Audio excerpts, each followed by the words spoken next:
Bu çalışmayı çok önemsiyorum. İnsani değerlerin güçlendirilmesi ve ötekileştirmenin tehlikeleri. Bu temel problem bence insanlığın hayat felsefesinde dünya görüşüyle ilgilidir. Malumunuz 200 yıldır, son 200 yıldır özellikle materyalist hayat felsefesi, seküler bir bakış tüm insanlığa hakim oldu.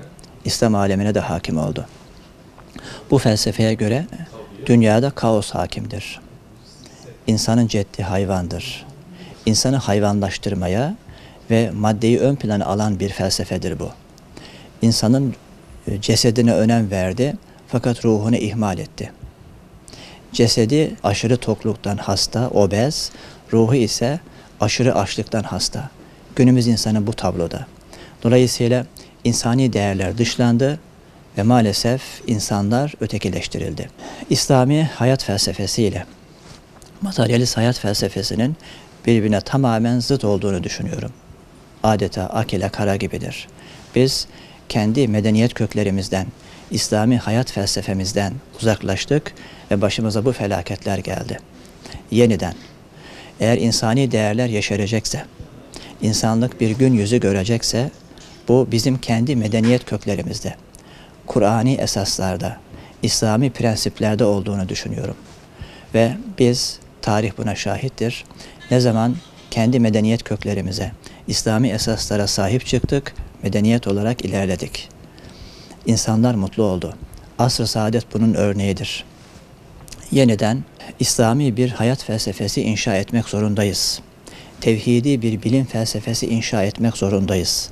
İşte bu çalıştayla inşallah bu konuları tartışacağız ve kendi medeniyet köklerimizin güzelliklerini, esaslarını anlamaya ve anlatmaya çalışacağız. İstanbul İlim ve Kültür Vakfı ve Afrika Asya Üniversiteler Birliği ile ortaklaşa böyle bir çalıştay düzenledik.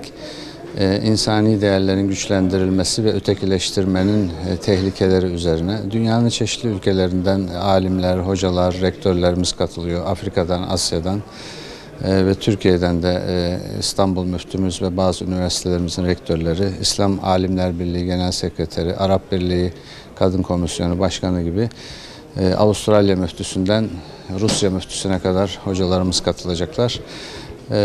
2 gün devam edecek bu programda insanlığın içinden geçtiği maddi manevi buhranlara, sıkıntılara, musibetlere karşı çok ihtiyacımız olan bir arada olmak, barış içinde yaşamak, kardeşçe yaşamak, farklı dinler ve kültürlere mensup insanlar olsa da, farklı inançlara mensup insanlar olsa da bunların bir arada yaşamasının pratiği üzerinde konuşmalar olacak. 2 gün devam edecek. İnşallah dünyanın içinden geçtiği bu sıkıntılara, bu problemlere çare olacak fikirler üretilecek diye ümit ediyoruz.